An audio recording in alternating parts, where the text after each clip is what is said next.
Bonjour chers amis joueurs, je suis LP et bienvenue à un nouvel épisode de Kickstarter 101. Aujourd'hui, je vous présente un jeu qui a eu tout un succès sur Kickstarter, qui était très attendu quand il est sorti et qui s'intitule Anachronie. Anachronie est un jeu développé par la compagnie Mind Clash Games. Les concepteurs sont David Tursky, je ne sais pas exactement comment ça se prononce, ainsi que Victor Peter et Richard Hammond. C'est un jeu de 2 à 4 joueurs. Il existe un mode solo qui vient dans la boîte, mais ça je ne le couvrirai pas dans cette vidéo-là. Sinon 2 à 4 joueurs. La boîte indique environ 30 minutes par joueur, mais on calcule beaucoup plus long que ça. 2 joueurs, ça peut facilement être une partie de 2 heures. Dans ce jeu-là, Anachronie, c'est un jeu assez classique de placement d'ouvriers au niveau des mécaniques de base. C'est un jeu qui prend l'univers dans un futur post-apocalyptique. Il va y avoir une météorite qui va venir crasher tout le plateau à un certain point. Les joueurs doivent préparer leur faction à ce crash de météorite-là, espérant être la faction qui va le mieux le survivre après le crash de météorite pour devenir la nouvelle capitale humaine. Le jeu Anachronie a aussi la particularité qu'il y a une mécanique de voyage dans le temps à l'intérieur. C'est là, en fait, tout le succès du jeu, puis la popularité, puis l'intérêt du jeu vient de cette mécanique particulière-là qui est de voyage dans le temps. Quand le météorite crash, elle laisse une espèce de matériau particulier, du neutronium, qui permet aux scientifiques de vos factions de développer des machines à voyage dans le temps qui permettent d'aller jouer sur les tours précédents, les tours les tours actuels que vous allez être en train de faire. Je vais expliquer ça plus en détail tout à l'heure. Mais, comme à l'habitude, je vais commencer par vous montrer qu'est-ce qu'on a comme matériel, comment on place le jeu, comment chaque joueur place sa petite faction personnelle. Ensuite, je vous montre comment on joue et je termine en vous disant ce que j'en pense. Bon, d'abord, comment on place le jeu. Là, il est déjà tout installé pour une partie à 2 joueurs, fait que je vais faire un survol de qu'est-ce qu'on a sur le plateau. Premièrement, on ne le voit pas très bien, mais ici, il y a une indication pour savoir si on joue à 2, 3 ou 4 joueurs. Le plateau est recto-verso et réversible. Là, on est du côté 2-3 joueurs. C'est un peu plus serré comme placement normal dans un jeu de placement d'ouvriers. Il y a plus d'espace pour placer ses travailleurs de l'autre côté. La partie à 4 joueurs. Une chose qu'on doit faire dans le placement, ça ici c'est une tuile qui n'est pas incluse dans le plateau. Elle est recto-verso et on va la mettre de ce côté-ci. Il y a un endroit pour la placer pour les 4 premiers tours de jeu. J'expliquerai plus tard à quel moment ça change. Qu'est-ce qu'on a d'autre sur le plateau? On va avoir des ressources. Il y a 4 ressources dans le jeu. On a du plutonium, de l'or, de l'acier je pense. Et le neutronium, la ressource qui va permettre de construire les machines qui voyagent dans le temps. On s'installe ça quelque part, moi j'aime le mettre sur le coin en haut à droite du plateau, comme il y a de l'espace. Même chose pour les ressources d'eau qui sont juste ici. On a des ressources qui valent 5 eau, puis des ressources qui valent 1 eau. On les place quelque part d'accessible pour tous les joueurs. C'est un peu la monnaie à l'intérieur du jeu, l'eau, une ressource très importante. On va avoir différents paquets de cartes qui vont représenter, ce paquet de cartes-là va représenter les différentes ressources qui vont être accessibles à tous les tours. On s'installe ça quelque part près du plateau. Même chose pour les ouvriers qui vont être disponibles à tous les tours, c'est représenté par ce paquet de cartes-là. Ça doit aussi être disponible pour tous les joueurs. On a 2 dés qui sont les dés de découverte scientifique, un dé sur lequel il y a des formes, cercle, triangle et carré, et un dé sur lequel il y a des symboles qui représentent différents types de découvertes scientifiques qu'on peut faire à l'intérieur du jeu. Fait qu'on a différents symboles, on garde ça sur le plateau aussi. Qu'est-ce qu'on va avoir d'autre? On va avoir des jetons qui vont être utilisés en fin de partie, qu'on doit garder près du plateau. Il y a 15 jetons qui ressemble à ceci. En fait, 3 séries de 5 jetons. Mais ça, je reviendrai plus tard. Même chose pour les jetons ici qui bloquent des actions. On utilise ça plus tard dans la partie. Fait qu'on se place ça pas loin. Autre pile de jetons qu'on va avoir. On a 3 piles de jetons qui sont justement les découvertes scientifiques, là, qui ont rapport avec les dés que je viens tout juste de montrer. Fait qu'on a les jetons des 3 formes, les jetons en cercle, les jetons en forme de triangle, les jetons en forme de carré. Ça doit être proche, accessible pour tous les joueurs. On va avoir une pile de points de victoire. C'est un jeu à points de victoire, fait qu'on peut en ramasser en cours de partie. On se garde ça pas loin du plateau. Il y a des jetons 1 et 5 points de victoire. On a des jetons qui sont des noyaux d'énergie. On garde tout ça pas loin des joueurs. On a 4 piles de bâtiments à placer qui vont être importants en cours de partie. On se fait une réserve d'ouvriers quelque part. J'aime les mettre dans un plat. On a une réserve d'ouvriers quelque part. On a 3 types d'ouvriers. On a des ingénieurs qui sont les ouvriers sur fond jaune. On a des administrateurs qui sont des ouvriers sur fond bleu. Les scientifiques qui sont les ouvriers sur fond vert. Et on a un type d'ouvrier spécial qui est le génie, qui peut remplacer n'importe quel autre type d'ouvrier quand on en emploie. On se garde ça. Dernière chose importante dans la mise en place, c'est la piste de tour.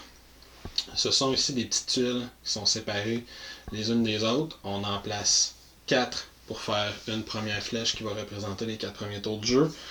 On interrompt notre série de tours de jeu avec la tuile qui représente le moment où un météorite va venir s'écraser sur la Terre et scraper tout ce qu'on est en train de faire. C'est à la fin du 4e tour de jeu que ça se passe et ensuite on a 3 autres tuiles pour représenter les 3 tours suivants. Donc un maximum de 7 tours de jeu. Au-dessus de chacune de ces zones-là, on va avoir une grosse pile de pions super projets qui ressemblent à ceci d'un côté et à ceci de l'autre, avec un nom, les caractéristiques, ça je reviendrai tous plus tard. Mais l'important est qu'on en révèle un face ouverte vis-à-vis la première tuile, puis ensuite on en met une vis-à-vis chacune des autres tuiles, mais cette fois-ci face cachée. Dernier élément, qui est juste ici, on va avoir pas loin du plateau, on se garde une réserve de jetons paradoxes, qui sont des petits jetons triangulaires comme ça. Une réserve de tuiles anomalies, qui sont toutes identiques les unes aux autres, auxquelles les joueurs vont avoir besoin d'utiliser de temps en temps.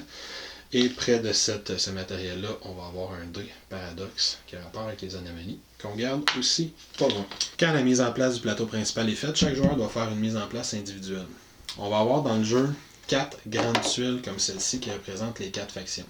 Chaque tuile est identifiée par un côté A ou par un côté B. Les joueurs peuvent choisir quel côté ils veulent utiliser en autant que chaque joueur utilise soit le côté A, soit le côté B. Ça doit être la même lettre pour chacun des joueurs. Qu'une fois qu'on a choisi notre faction, comme je l'ai dit, il y en a 4 dans le jeu, on a une série de jetons qui viennent avec. On a d'abord 8 ou 9 petites tuiles triangulaires qui sont les tuiles vortex, qu'on doit garder pas loin de sa surface de jeu. On va avoir les différentes tuiles qui représentent les exosquelettes qu'on va utiliser en courant de partie, qui sont des tuiles hexagonales. On va avoir des tuiles de marqueurs de joueurs, là, quand on a besoin de montrer qu'on utilise une action, qu'on utilise un pouvoir spécial, qu'on utilise une fois par tour, ou quelque chose nous appartient. On a des petites tuiles comme ça, circulaires, qui représentent chacune des factions. Et on va avoir 2 tout petits jetons, qui sont pas très gros, qui ressemblent à ceci. Le premier jeton ici indique notre maîtrise en voyage temporel. On a sur notre plateau une piste ici qui va rapporter des points de victoire à la fin de la partie. Puis là, on les avance sur cette piste-là. On va aller placer notre jeton sur la première case. Le deuxième petit jeton avec l'étoile orange, c'est le jeton de morale. On a dans le bas ici une piste de morale. On va aller placer le jeton sur la première case de piste de morale. Je précise qu'il y a une extension qui existe qui s'appelle, je crois, c'est Commander Pack ou quelque chose comme ça, qui change, qui amène quelques modules de jeu, mais en plus qui change chacun des ouvriers de chacune des factions en figurines qui sont absolument splendides et qui, dans une vidéo comme celui-là, va être plus facile de suivre. Fait qu'on va aller chercher les 6 figurines à la place de nos exosquelettes. Fait qu'on a des figurines quand même de qualité relativement intéressante. C'est pas du Cool Mini or Not, mais c'est des figurines tout à fait jolies, puis surtout très grosses. Autre chose qu'on va avoir à placer, une fois que notre placement est fait ici, chaque joueur va avoir un autre petit plateau tout petit, carré, qui a différentes informations. Lui aussi, il est côté A, côté B, mais là on va piger au hasard, soit en le flippant, soit en pitchant maintien scène comme on veut, pour savoir quel côté on va utiliser. Ça va nous donner, entre autres, nos ressources de base qui sont ici en plein centre, qui sont les mêmes habituellement des deux côtés, mais surtout, ça va nous donner une façon de marquer des points de victoire en fin de partie qui est très importante. C'est ce côté-là qui change selon le côté qu'on choisit. Ensuite, on va avoir à choisir, on a 2 héros, 2 leaders de faction qu'on peut prendre. On choisit celui qu'on veut. Dans le fond, tout ce que ça change, c'est un pouvoir spécial que chaque leader va avoir. On choisit notre héros, l'autre, on ne l'utilise pas. Et on va avoir une bannière de faction qui sert grosso modo de pion premier joueur qu'on va déposer sur son petit plateau. Ensuite, on va déterminer qui commence. Les règles précisent, celui qui a le dernier qui a eu une impression de déjà vu va commencer à jouer, sinon on peut tirer au hasard, on peut faire comme on veut. L'important est que le premier joueur va recevoir 0 pion d'eau en plus de ce qu'il peut avoir sur ses ressources de départ. Le joueur numéro 2 va en recevoir 1, le joueur numéro 3 va en recevoir 1 aussi, puis si on joue à 4, le joueur numéro 4 va recevoir 2 pions d'eau supplémentaires pour compenser le fait de l'ordre de tour de jeu. Finalement, chaque joueur va prendre un de ces petits pions comme ça de marqueur et va aller le placer en dessous de la première tuile sur la piste de temps, la piste de tour de jeu. Donc à Anachronie, une fois que tout est placé, comment on gagne, comment on perd? Bien, le jeu peut se terminer d'abord avant tout de deux façons. Premièrement, ici en plein centre du plateau, on a ce qui représente la capitale. En fin de partie, la capitale va commencer à se détruire, va commencer à s'affaisser. Une fois qu'elle est toute détruite, la partie va se terminer. Ça peut arriver au tour 5, 6 ou 7. Sinon, au fur et à mesure que le jeu va avancer et que nos petits pions ici vont se déplacer, si jamais on se rend au tour 7, la capitale est encore debout, mais qu'on arrive à la fin du tour 7, d'une façon ou d'une autre, la partie prend fin à la fin du tour 7. Celui qui va avoir le plus de points de victoire à ce moment-là va être déclaré nouveau conseil mondial, celui qui va prendre le contrôle des règnes de l'humanité après une série de cataclysmes, et qui va essayer de la remettre sur ses voies. Si jamais il y a une égalité, il y a différents bris d'égalité, je l'expliquerai à la toute fin du vidéo. Le tour de jeu, comment il fonctionne, comme on peut le voir, il est en 6 étapes. Chaque joueur va avoir une petite carte comme ça qui lui aide à se rappeler comment ça fonctionne. Et le jeu, soit dit en passant, est multilingue. Il vient en 3 ou en 4 langues, dont le français, ce qui est toujours le fun.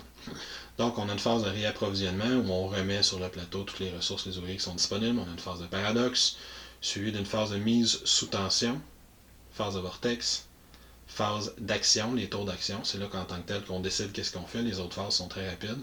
Phase de nettoyage où on clean notre plateau, on récupère tous nos travailleurs, puis ensuite on recommence, tout simplement.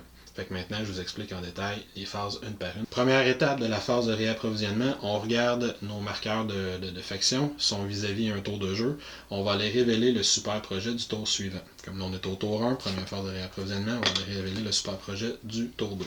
Deuxième étape de la phase de réapprovisionnement, on va aller remplir notre mine des différents minéraux. Fait qu'on va tourner tout simplement la première carte.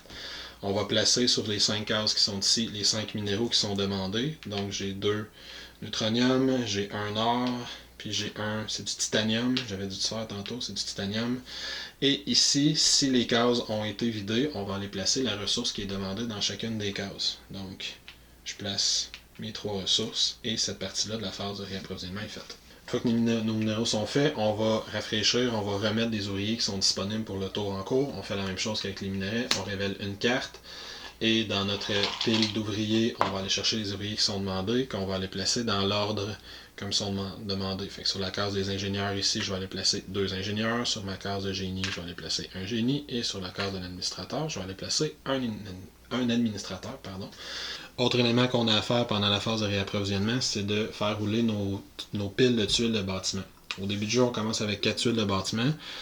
Et à chaque phase de réapprovisionnement, on va prendre le début de la première de la tuile, puis on va commencer une deuxième pile.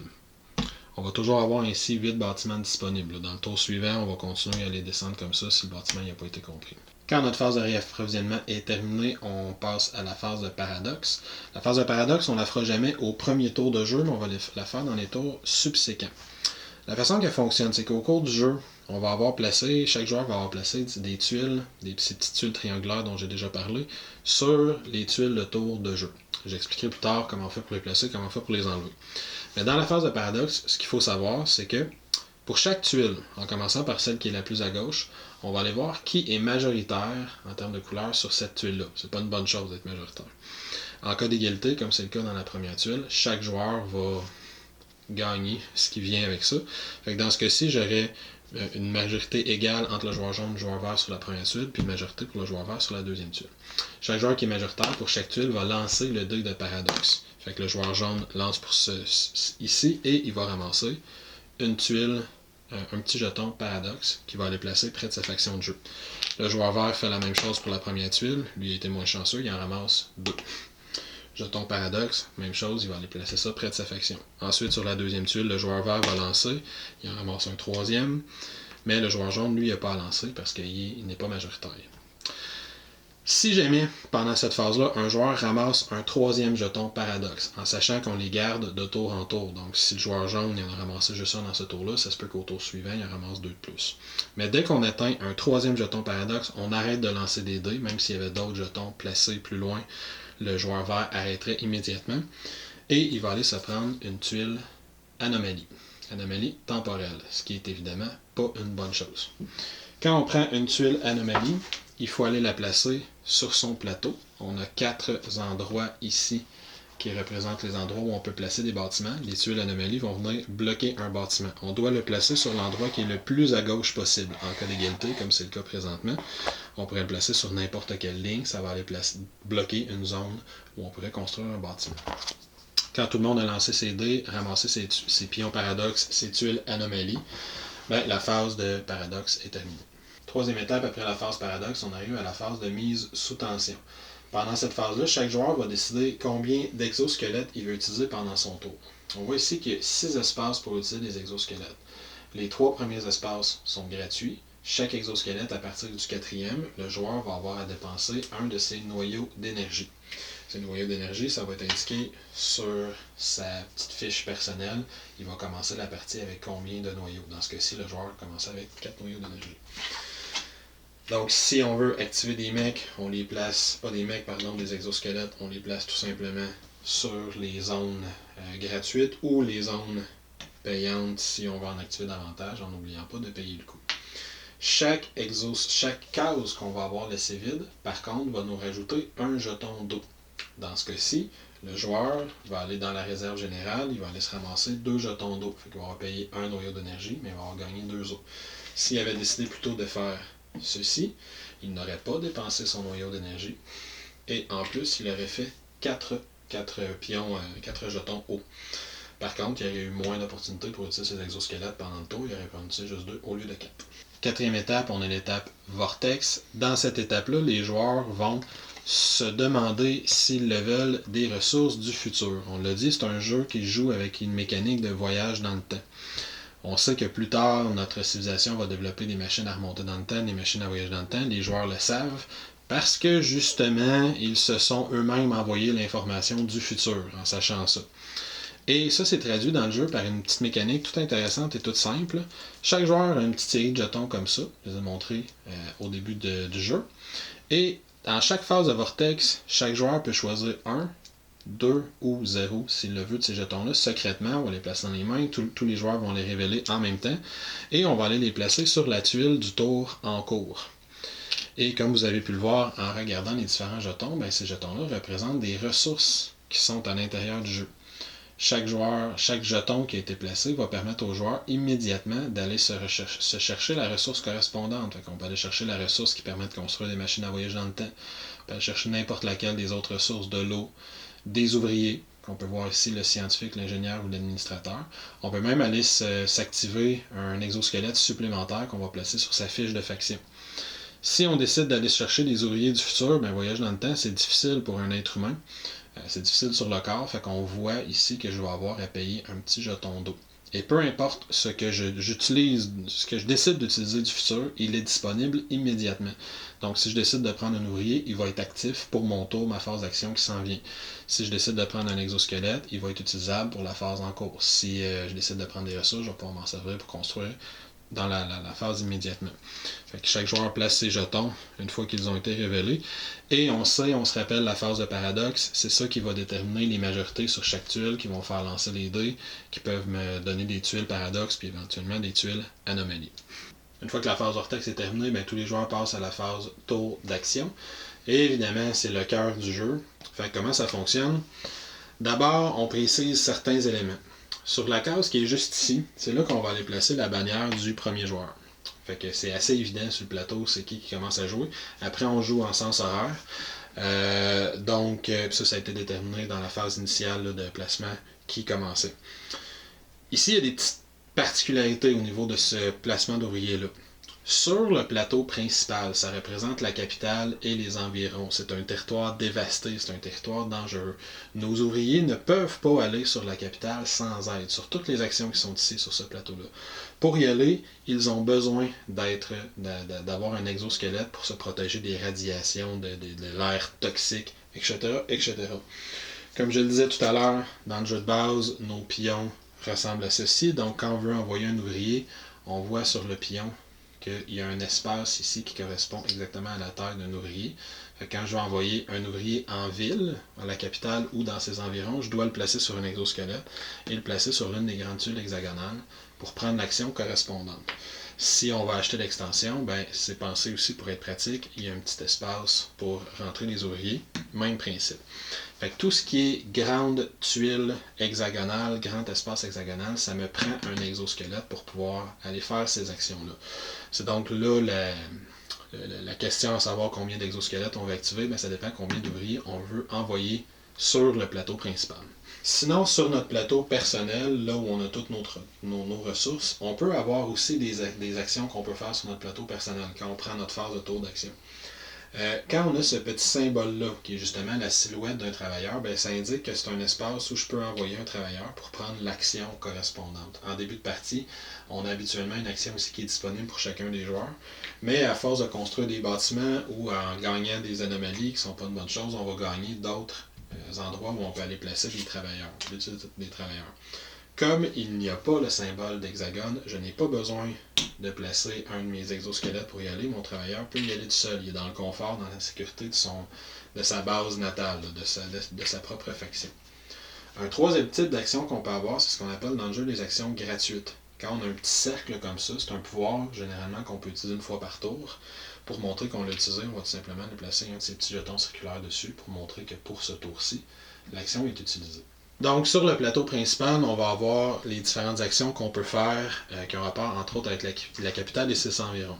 Ici, on a les 3 actions de capitale puis une action du Conseil mondial. Commençons par la première action de capitale, la recherche.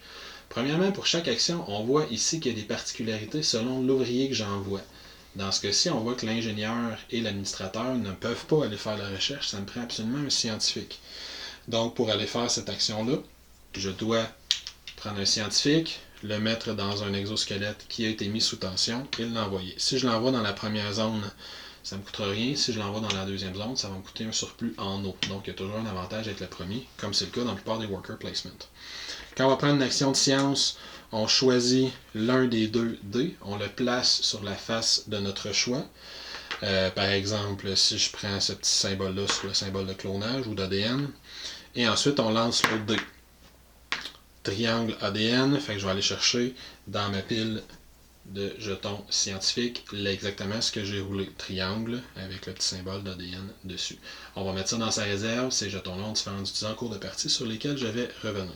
Deuxième action de la capitale possible, l'action de recrutement.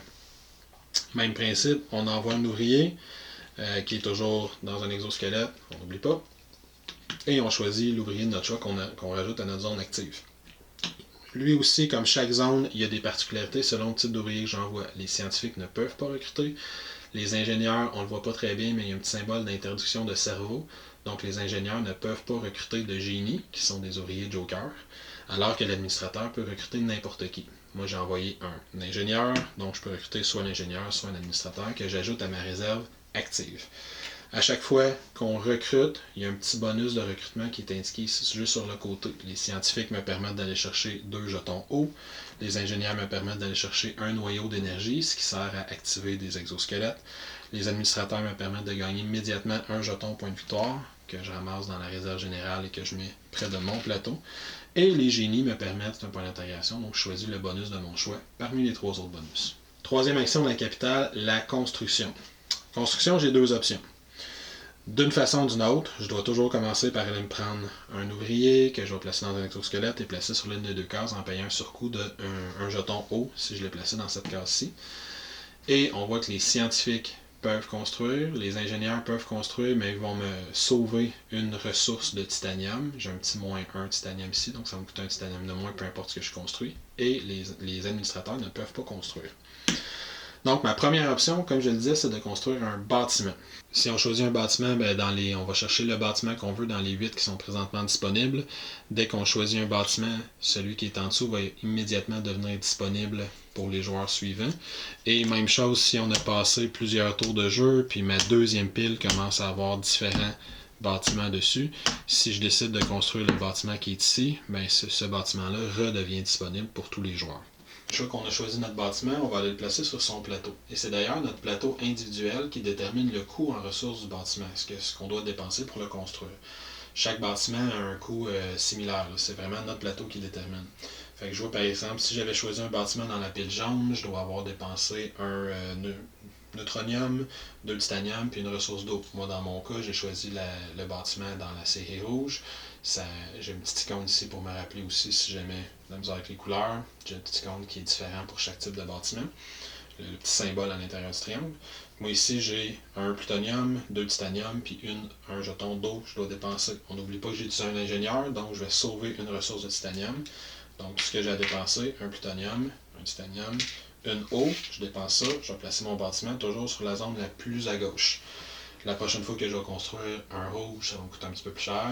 Même chose ici. Les bâtiments vont me donner des points de victoire et vont me donner soit des capacités, soit des nouveaux endroits où je peux placer des actions. On voit ici que ça me donne, j'ai une silhouette d'ouvrier avec le symbole d'administrateur. Donc, c'est une action que je peux prendre avec mon administrateur. Je dois payer 2 ressources d'eau, puis ça va me donner un génie que je vais pouvoir recruter. À la place de construire un bâtiment, je peux aller décider de construire le super projet de l'époque en cours. Mon pion de tour de jeu est vis-à-vis le tour 1, donc tous les joueurs peuvent essayer de construire le super projet 1. Comment ça fonctionne si on veut construire un super projet?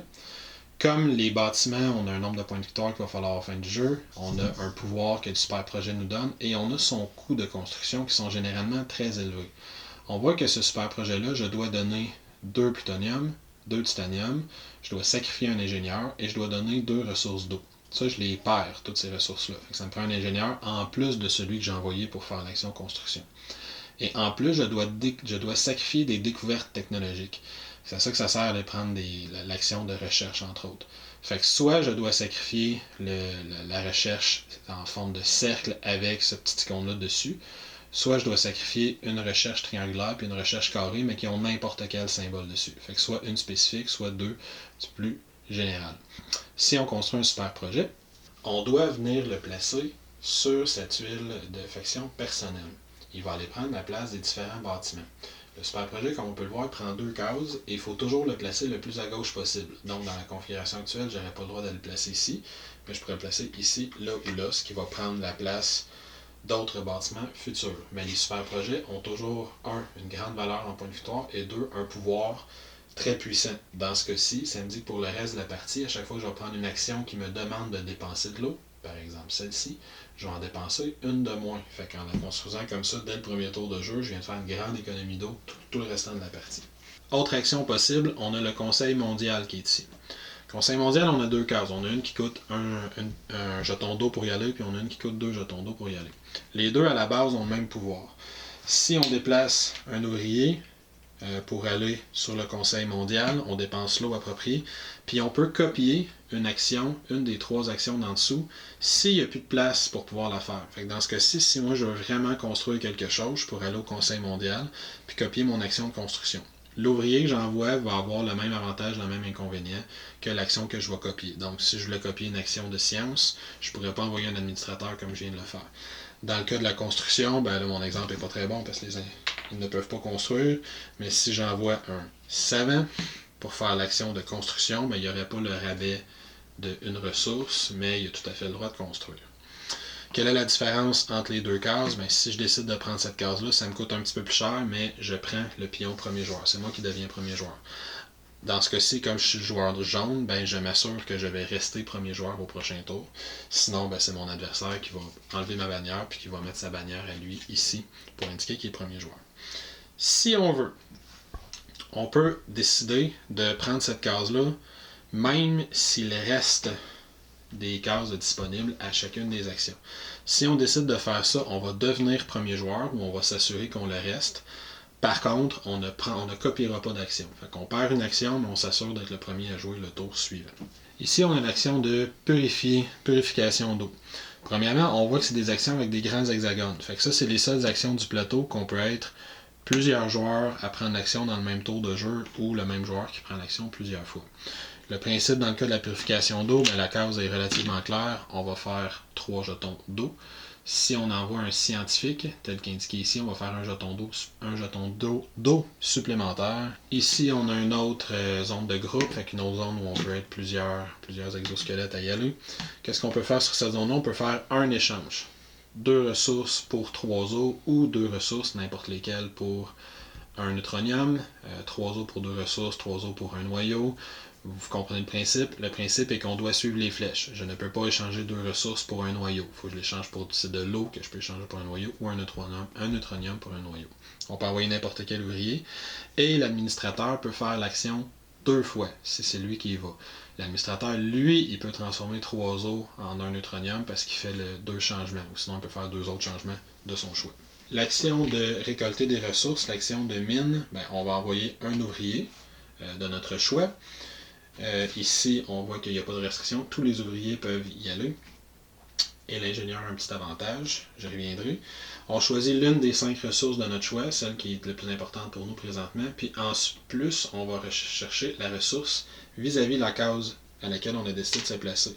Dans ce cas-ci, si j'avais plutôt décidé d'aller là, j'aurais pris toujours la ressource de mon choix dans les ressources qui sont ici, mais j'aurais pris du titanium plutôt que d'aller chercher du plutonium. L'avantage que mon ingénieur va avoir, c'est qu'il va être motivé, ce qui veut dire qu'il va rester actif pour le tour suivant. Maintenant, il y a d'autres actions de base qu'on peut toujours faire dans le jeu, peu importe les bâtiments qu'on va construire, fait que je vais y revenir immédiatement. De façon générale, quand on utilise un ouvrier en fin de tour, je vais revenir un petit peu plus tard, mais de façon générale, les ouvriers vont être fatigués. Puis on va aller les mettre de ce côté-ci du plateau, sous le symbole de l'œil fermé. De la même façon, en début de partie, quand je me fais assigner mes ouvriers de début de partie, on va m'en dire qu'il y en a certains qui sont actifs, puis on va dire qu'il y en a certains qui sont déjà fatigués, déjà en début de partie. Fait dans ce cas-ci, moi j'ai commencé avec un ingénieur, mais il était du côté fatigué. Donc, au fur et à mesure qu'on va jouer, il y a des ouvriers qui vont être fatigués puis que je ne pourrais pas utiliser. Là. Dans ce cas-ci, il me reste juste un administrateur. Tous mes autres ouvriers, 2 administrateurs, 2 savants, puis un ingénieur, sont fatigués. Fait que je dois les réactiver. Comment je réactive? Ça, c'est l'action qui est ici que chaque joueur a de disponible. On voit que si je place un jeton ici, en payant un certain coût d'eau, ça va réactiver tous mes ouvriers. Le coût d'eau il est indiqué par ma piste de morale. Fait que dans le cas présent, si je place un ouvrier ici, que je paye 5 en eau, tous mes autres ouvriers transfèrent de l'autre côté et redeviennent tous actifs, prêts à être utilisés. Et en plus de ça, quand je le fais de cette façon-ci, je vais monter ma piste de morale. Mes ouvriers sont contents. Ils vont consommer plus d'eau la prochaine fois, mais ça va me rapporter des points de victoire à la fin de la partie. Si jamais j'ai atteint la dernière piste, et que pour activer mes ouvriers, je fais la même chose, je paye 7 d'eau, mais je vais gagner immédiatement dans la réserve générale 2 points de victoire, que je vais aller prendre dans la réserve générale et que je vais ajouter à mes ressources personnelles qui vont compter en fin de partie. Sinon, on voit qu'à la place de faire ça, je peux utiliser une action gratuite. J'ai le symbole d'action gratuite ici. Ici, je peux contraindre mes ouvriers à revenir au travail. Je vais placer ce jeton-là pour montrer que j'ai utilisé mon action gratuite. Je ne paye aucun coût en eau. Je réactive tout le monde. Mais évidemment, comme un travailleur qui ne boit pas chiale, ma piste de morale va plutôt baisser. Et là, ça va être des malus de points de victoire en fin de partie.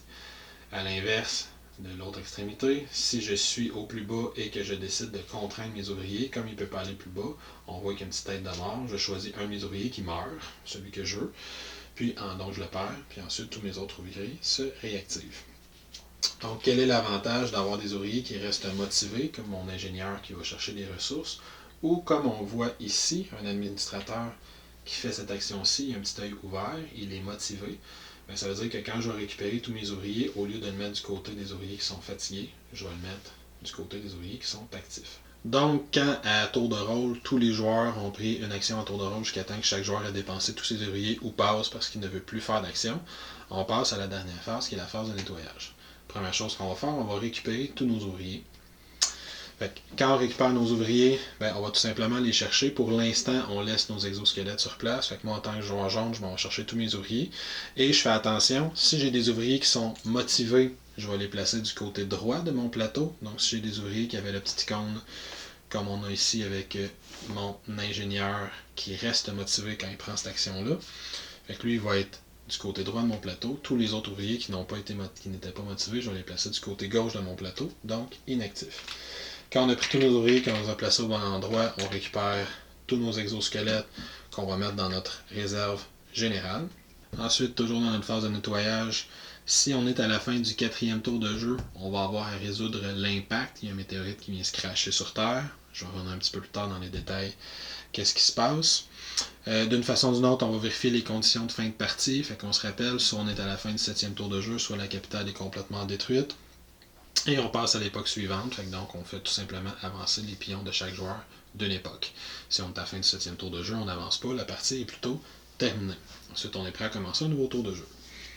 Je fais un petit retour rapide sur les bâtiments, juste pour préciser qu'en gros, il y a 4 grandes catégories de bâtiments, 4 types d'actions que ça va me donner, différents pouvoirs. J'ai un type de bâtiment ici que vous voyez, j'en ai pas mis, je vais y revenir plus tard parce que c'est le plus particulier de la gang. Sinon, on a les bâtiments bleus, j'ai inversé ces deux-là. On a les bâtiments bleus qui fournissent de l'eau. On va avoir les bâtiments qui sont gris qui vont fournir des ressources, les bâtiments rouges qui font différentes capacités, un peu n'importe quoi, puis on a les super projets qu'on peut placer n'importe où sur notre plateau. On a aussi les façons de les utiliser. On va avoir des pouvoirs qui sont comme celui-là, qui n'a pas d'indication une fois, puis qui n'a pas non plus de symbole qui soit en forme d'ouvrier ou circulaire sur la tuile, qui indique un pouvoir qui est toujours actif. Lui, j'ai déjà dit qu'est-ce qu'il faisait, il me sauve un jeton d'eau à chaque fois que je l'utilise. J'ai des bâtiments qui ont le petit symbole une fois dessus. Ça veut dire qu'au moment où je le construis, je gagne le bonus, dans ce cas-ci, 8 jetons d'eau une fois, puis après le bâtiment, il va juste me valoir des points de victoire à la fin de la partie. J'ai des types de bâtiments qui ont des silhouettes d'ouvriers. Ça va m'ouvrir des actions que je vais pouvoir faire pendant mes tours d'actions futures. Donc, on se construit une zone où on peut faire beaucoup d'actions dans sa zone de jeu. Dans ce cas-ci, je peux placer un administrateur, payer 2 autres, créer un génie. J'en ai déjà parlé. Et on a des bâtiments qui vont me permettre de faire des actions gratuites. Ça veut dire que n'importe quand dans mon tour de jeu, gratuitement, je peux placer un jeton dessus pour montrer que je l'ai utilisé. Dans ce cas-ci, il me permet de gagner 2 points de victoire, mais aussi un jeton paradoxe, ce qui est un peu moins positif, mais il peut accumuler beaucoup de points de victoire au cours de partie. Fait que chaque bâtiment va me donner différentes possibilités d'utiliser mes ouvriers, mes jetons, mes ressources en cours de partie. Maintenant, comme je viens de dire, il y a le 4e type de bâtiment. C'est les centrales énergétiques. C'est ces bâtiments-là qui vont me permettre de voyager dans le temps. Comment ça fonctionne? Quand je décide d'utiliser un bâtiment qui permet de voyager dans le temps, généralement, on va avoir le bâtiment, une silhouette d'ouvrier pour me montrer que je peux utiliser ce bâtiment-là. Et on va avoir le coût en plein milieu, puis on va avoir le bonus qui est en dessous. Ici, on voit, je peux reculer de 3 époques et ça me fait un point de victoire à chaque fois que je l'utilise. Alors qu'ici, l'autre bâtiment que j'ai juste à côté, je peux reculer de 4 époques intérieures. Donc si je décide d'utiliser ce bâtiment-là, j'utilise lui pour commencer, je vais ramasser un point de victoire, tel que précisé, je mets ça dans la réserve, puis ensuite je peux reculer de 3 époques. Qu'est-ce que ça veut dire reculer de 3 époques? On voit que moi je suis au 3e tour de jeu, ici. Mon jeton ici, c'est ce qu'on appelle le jeton cible. C'est celui-là qui indique présentement je suis à quelle époque. Ça veut dire que je peux le reculer pour l'envoyer à n'importe quelle autre époque dans le passé. Disons que j'essaie de l'envoyer à la 2e époque. Ça me permet de faire 2 choses. Premièrement, on voit qu'au 2e tour de jeu, j'avais demandé 2 ressources d'eau, puis j'avais demandé une ressource de titanium. Immédiatement, au moment où je déplace mon jeton, je peux rembourser l'un des 2 jetons. Fait que je dirais que je rembourse mon titanium. Fait que ça, c'est le titanium que j'avais emprunté au 2e tour. Au 3e tour de jeu, j'en ai un surplus.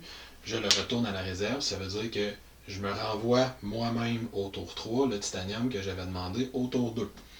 À chaque fois que j'ai réussi à faire une manipulation comme ça du temps, chaque fois que j'ai réussi à déplacer mon jeton vers le passé et à rembourser un jeton, mais je récupère mon jeton, ça va me permettre de le redemander dans le futur. Et j'avance mon petit marqueur ici de voyageur temporel. Plus mieux je maîtrise le voyage dans le temps, plus je vais marquer des points de victoire à la fin de la partie. Ça me donne aussi un 2e bonus. On se rappelle que je peux juste construire le super projet qui est vis-à-vis l'époque en cours. Le joueur vert, présentement, maintenant, il peut construire le super projet du tour 3, c'est tout à fait normal, c'est là qu'on était. Mais moi, en revenant dans le passé, je me suis mis vis-à-vis le super projet du tour 2. Ça me donne l'opportunité, si j'ai les ressources nécessaires, pendant ce tour-là, de faire une action de construction, de construire ce super projet-là. Fait qu'on peut aller dans le passé aussi pour aller chercher les super projets qu'on a passés au moment où ils étaient disponibles. Finalement, le tour de jeu continue et moi j'ai une 2e machine qui permet de voyager dans le temps.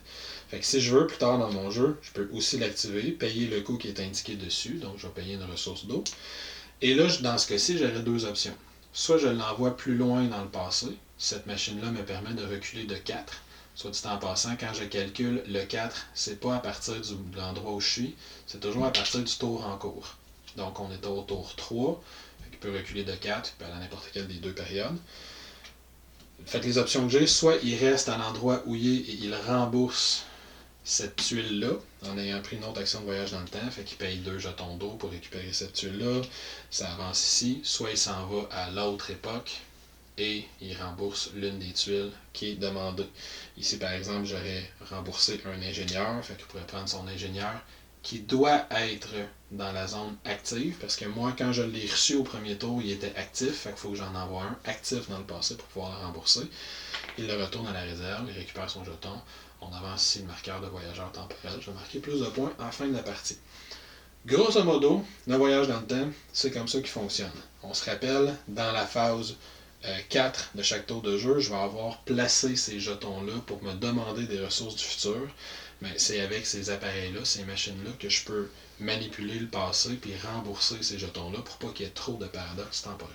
Je précise rapidement comment fonctionnent les tuiles anomalies. On se rappelle que quand j'accumule 3 jetons paradoxe en lançant les dés à chaque phase de paradoxe, je vais ramasser une tuile d'anomalie.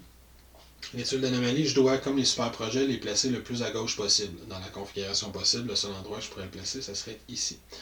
Et ensuite, ça me donne l'opportunité de prendre une action spécifique pour m'en débarrasser. On voit que si je m'en débarrasse pas, je vais perdre des points de victoire à la fin de la partie.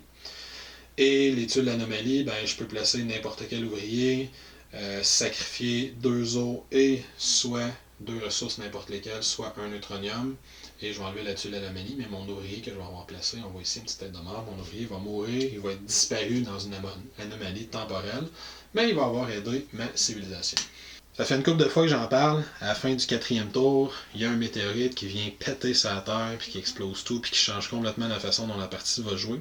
Fait que fin du tour 4, il y a un impact. Qu'est-ce qui se passe exactement? Je vous montre ça. Première chose qui change, ce qu'on appelle la tuile d'évacuation. La capitale commence à tomber en ruine, fait que cette tuile-là, on va la retourner de côté. On a un petit jeton, moins 3 points de victoire, qui vient ici avec le jeu. On va aller le placer sur la tuile qui est demandée selon le nombre de joueurs. Nous, on joue une partie à 2, je vais aller le placer sur le deuxième petit cercle, moins 3 points de victoire. Deuxième chose qui change, j'avais dit en début de partie, j'avais 3 petites piles comme ça de 5 jetons. Je vais aller chercher, chaque pile correspond à l'une des 3 actions de la capitale. Fait qu'ici, j'ai mon action de construction. Je vais en piger 2 au hasard que je vais aller placer sur mon action de construction, 2 que je vais placer sur mon action de recrutement, et 2 que je vais placer sur mon action de recherche. Ensuite, sur mon plateau individuel, on voit ici, j'ai un petit symbole d'impact. Fait que ces jetons-là dont j'ai parlé en début de partie, on va aller en placer un sur chacun des 2 symboles d'impact. Ça va bloquer 2 de mes exosquelettes le reste de la partie. Autre élément de changement, à partir de maintenant, pour toutes les phases de jeu qui restent, quand je vais piger ma carte en début de partie pour savoir quelles sont les ressources, comme on le voit ici, après l'impact, la première ressource, peu importe ce que ma carte m'indique, sera toujours du neutronium. Et je vais placer les autres ressources comme elles sont demandées, comme à l'habitude. Qu'est-ce que ça change, ça, qu'on a ces pions-là qui sont placés? Ben, c'est ça qui représente la destruction de la ville. Quand on va les placer, après, on va les revirer de bord, comme ça, pour voir qu'est-ce que chaque action m'offre maintenant. Chaque action va devenir extrêmement puissante, mais unique. Ce qui va se passer, c'est qu'à partir de maintenant que mes 6 tuiles sont révélées, un joueur qui va aller prendre l'action va pouvoir la prendre comme à l'habitude, mais il va gagner un pouvoir généralement très puissant. Par exemple ici, si je vais faire l'action de recruter en prenant cette tuile-là, en me plaçant là, je vais immédiatement augmenter ma piste de morale de 1. Si mon joueur adverse s'en va sur la tuile de recherche, mais en plus de faire son action de recherche, il va gagner 2 points de victoire. Ici, il peut s'enlever 2 jetons, perdre 2 des jetons paradoxes qu'il a ramassés. Ici, ça va coûter un neutronium de moins faire une construction. Le point est que lors de la prochaine phase de nettoyage, on récupère nos ouvriers comme à l'habitude, motivés ou non comme à l'habitude, mais quand on enlève notre exosquelette, la tuile, on va la retourner. Elle ne sera plus disponible pour personne jusqu'à la fin de la partie. Donc il ne va rester qu'une seule action de construction et une seule action, dans ce cas-ci, de recrutement. La recherche ne sera plus possible. Et comme je l'ai dit à quelques reprises, si toutes les tuiles sont retournées, ça devient automatiquement le dernier tour de jeu, même si on n'est pas au 7e tour. Ça peut donc être au 5e ou au 6e tour. C'est ça qui représente le fait que la capitale s'écrase complètement. Je précise que malgré cela, même si il y a des actions qui ne sont plus disponibles, on peut toujours aller au Conseil mondial pour copier une action qui n'est plus disponible. Dans ce cas-ci, je pourrais copier l'action de recherche. Mon adversaire pourrait venir ici, copier aussi l'action de recherche, en plus de prendre l'emplacement du premier joueur. Et qu'est-ce qui se passe sur cette grande tuile-là en haut? C'est l'action d'évacuation. Je l'explique en dernier. C'est l'action peut-être la plus importante de la partie. Chaque joueur peut la faire une fois dans la partie. Et il peut la faire évidemment seulement à partir du 5e tour de jeu. L'action d'évacuation, de la façon qu'elle fonctionne, c'est qu'en début de partie, comme je l'ai dit, on a un petit plateau comme ça qui nous donne nos ressources de départ, qu'on a déterminé de façon aléatoire et de quel côté. Mais là, on reconnaît cette icône-là, c'est notre icône d'évacuation qui apparaît sur cette tuile-là une fois qu'on révèle cette tuile-là. Cette icône-là, cette action-là nous donne deux informations. Ça symbolise qu'une fois que la capitale est en train de s'effondrer, on essaie d'attirer le plus de citoyens de la capitale à notre propre faction, d'où le nom de l'action d'évacuation. Ici, on voit que lui, la première moitié de l'action, ça détermine qu'est-ce que je dois avoir pour avoir le droit de faire mon action d'évacuation, puis la deuxième moitié, qu'est-ce que je peux avoir pour avoir des points bonus au moment où je la fais. Si lui a 3 bâtiments rouges, il peut faire son action d'évacuation, ça va lui rapporter 5 points de victoire. Mais au moment où il l'a fait, pour chaque découverte, chaque paire de découvertes scientifiques plus scientifiques qu'il a, il va faire 2 points de victoire de plus. Donc s'il n'y a aucun scientifique ou aucune découverte, mais il y a juste ces 3 bâtiments, au moment où il fait son action, ça lui fait 5 points de victoire. Mais s'il y a, disons, 4 découvertes et 3 scientifiques, il y a 3 paires, fait qu'au lieu de faire 5 points, il va en faire 11. 2 points de plus par paire. Et en plus de ça, le premier joueur qui va y aller, pour se rappeler qui a été, il doit poser un petit jeton comme ça ici. Le deuxième joueur qui va y aller dans une partie à 2, pour y aller, lui aussi il va poser un jeton, mais comme il doit le poser sur le moins 3 points de victoire, il va ramasser le pion moins 3 points de victoire. Il a fait une évacuation un peu tardive comparativement aux autres. Puis ça, c'est toujours, selon le nombre de joueurs qu'on joue, c'est le dernier à faire l'action. L'action n'est pas obligatoire. N'importe quel ouvrier peut la faire. Par contre, c'est généralement l'action qui, en une seule action, rapporte le plus de points de victoire dans la partie. Fait qu'on doit bien la planifier, puis la planifier d'avance. En fin de partie, une fois que la partie se termine, comme là on voit que je suis au 5e tour de jeu, mais les joueurs ont pris suffisamment d'actions pour détruire complètement la capitale, donc la partie se termine. Avant de faire le décompte final des points, les joueurs ont une dernière opportunité de rembourser tous leurs jetons Vortex. Donc ici, dans ce cas-ci, le vert peut payer 2 os, un titanium, un plutonium pour rembourser ses jetons. Pour chaque jeton qui ne réussit pas à rembourser, il va avoir un malus de points de victoire. Même chose pour le joueur jaune, il y a une dernière chance de rembourser les jetons qui sont ici. Par contre, je le précise, super important, si on rembourse des jetons comme ça en fin de partie sans utiliser de bâtiments qui permettent de voyager dans le temps, on n'avance pas sur la piste temporelle. La petite piste qui est ici, complètement en haut à droite, on ne progressera pas si on rembourse comme ça en fin de partie. Et une fois que c'est fait, on passe tout simplement au décompte final. Et il y a beaucoup de choses dans le décompte final. Heureusement, le jeu vient avec un petit calepin qui ressemble à ceci. Donc, qu'est-ce qu'on va avoir? On va avoir des points pour les bâtiments. Chaque bâtiment a une valeur en points de victoire en bas à gauche. Fait qu'on fait tout simplement les additionner. Même chose pour les super projets. Ils ont une valeur en bâtiment. Chaque tuile anomalie, ce qui est en rouge, c'est négatif. Chaque tuile anomalie va me faire perdre des points de victoire. Je vais calculer les points de victoire de ma piste de voyage temporel et de ma piste de morale. Chaque tuile découverte scientifique va me valoir 1 point de victoire. Et en plus de ça, chaque trio de formes différentes va me rapporter 2 points de victoire de plus. Donc si par exemple j'ai ce cas-ci, j'ai 1, 2, 3, 4 points de victoire, plus 2 points de victoire parce que j'ai un trio de formes différentes, peu importe les symboles, pour un total de 6 points de victoire pour mes découvertes. Ensuite, je calcule simplement mes points de victoire que je vais avoir ramassés avec des jetons tout au cours de la partie. Je vais enlever 2 points de victoire pour chaque jeton vortex qui reste sur la piste de tour de jeu. Je vais additionner tout ça, puis ça va me faire un total partiel. Ensuite, il va y avoir les cartes objectifs. Ça, j'en ai pas parlé parce que ça aurait mêlé plus que d'autres choses en début de partie. Mais en début de partie, on va, dans tout ce paquet de cartes-là, on va en révéler 5 dans le jeu de base, qu'on va tout simplement afficher puis montrer pour que tous les joueurs puissent les voir. Et à la fin de la partie, on va distribuer ces 5 cartes-là. Et généralement, c'est celui qui a le plus de quelque chose.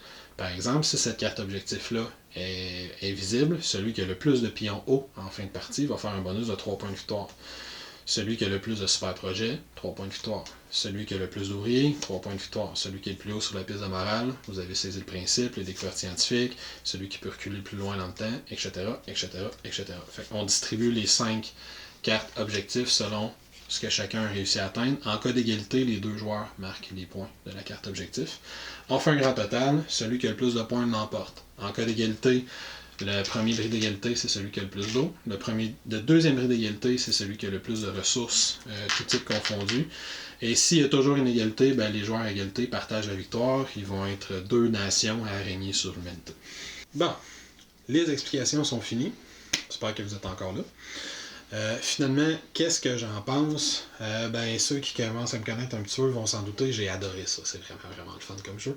Je me vends tout de suite d'avance, je suis un grand amateur des jeux de type de placement d'ouvriers, fait que déjà, ça frappait une corde. Et en plus, j'adore les jeux de science-fiction, fait que ça en frappait 2, fait qu'il y avait tout pour que je l'aime. Je vais commencer avec C+, essayer d'être le plus objectif possible. Vous l'avez vu en voyant les composantes, le jeu il est vraiment très très beau, il est magnifique. Fait que le niveau de la thématique, ils ont réussi à aller chercher quelque chose de science-fiction, mais qui est un petit peu bizarre quand même dans le graphisme. On est dans un futur post-apocalyptique avec des gens un peu étranges, puis un visuel un peu étrange, mais toujours très très beau. Le matériel, les tuiles, c'est très épais. L'iconographie est pas facile à saisir au début parce qu'il y a beaucoup d'icônes différentes, mais une fois qu'on la comprend, toutes les règles sont sur le plateau. Fait que ça simplifie beaucoup le jeu. Donc l'iconographie est très bonne, le jeu est très bon. Il est beaucoup plus simple qu'il n'y paraît. Il a l'air extrêmement lourd, il est très lourd, mais le cœur des mécaniques est quand même relativement simple. On place des ouvriers, on ramasse des ressources, on utilise ces ressources, on construit des bâtiments qui nous donnent de nouvelles possibilités d'utiliser nos ressources. C'est relativement classique.